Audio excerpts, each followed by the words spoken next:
So what's up guys, ayan dito tayo ngayon sa party ng Samar. So sino ba nagsabi guys na hindi magandang daan sa Samar?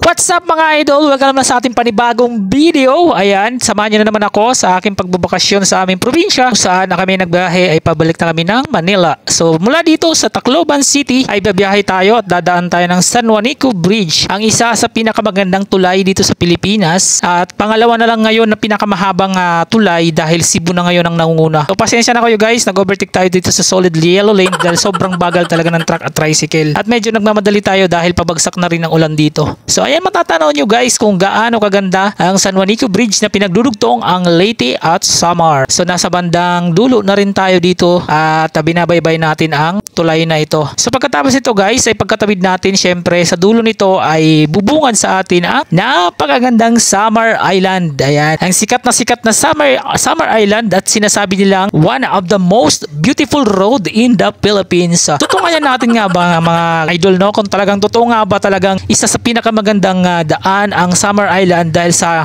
maraming makikita dito. So what's up guys, ayan dito tayo ngayon sa party ng Samar. So sino ba nagsabi guys na hindi magandang daan sa Samar? So kita nyo naman guys kung gaano kaganda ang daan dito sa Samar, tapos sasangahan pa ng maulan na panahon.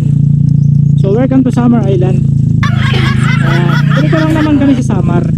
Pag napadaan kayo dito, so mag-e-enjoy talaga kayo dito dahil magagamit yung mga skills niyo sa obstacles. Ayan, yung training ko sa pagiging rider ko sa Manila magagamit talaga dito. Ayan, oh. Napakaganda talaga ng daan dito sa Samar. Kasi yung mga nagsasabi na pangit yung daan dito sa Samar, ako, huwag naman kayo mangbabash ng ganon.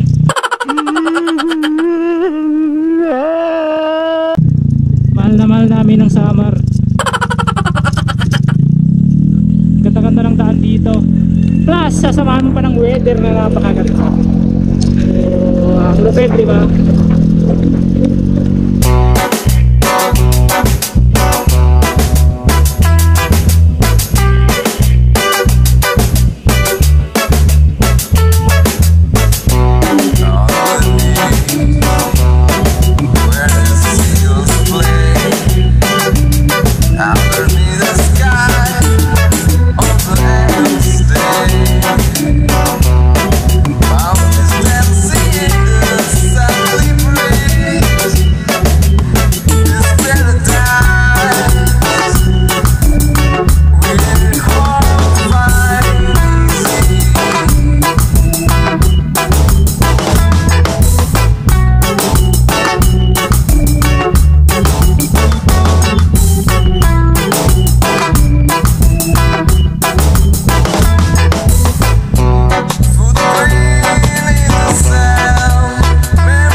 marami tayong mga nadaanan na ginagawa at unti-unting inaayos. At sana ay magtuloy-tuloy na rin ito para sa mga biyahero at mapaganda na rin ang daanan dito sa Samar. Meron din dito nag-viral na binutas pero napakaganda pa ng kalsada, which is nadaanan natin siya pero binungkal na siya, kumbaga binako na, hindi na natin nakuha mismo yung area na yun. So dito makikita nyo naman may mga binutas-butas na medyo okay pa naman yung kalsada pero alon-alon na pa talaga siya, so kailangan na talaga siyang palitan. So ayan guys, ito po ay nasa banda ng Eastern Samar pa, which is bandang Western medyo magaganda-ganda rin naman na mga daan doon. So grabe yung sitwasyon dito ngayon, lalo't tag-ulan at pahirapan talaga ngayon ang pagdaan dito, lalo na sa mga may ginagawang kalsada dahil nagiging one way, so kailangan natin stop pag nakago yung kabila. So kailangan talaga dito ay mayroon tayong mahabang pasensya sa biyahe. So ayan guys, party pa rin tayo ng Samar.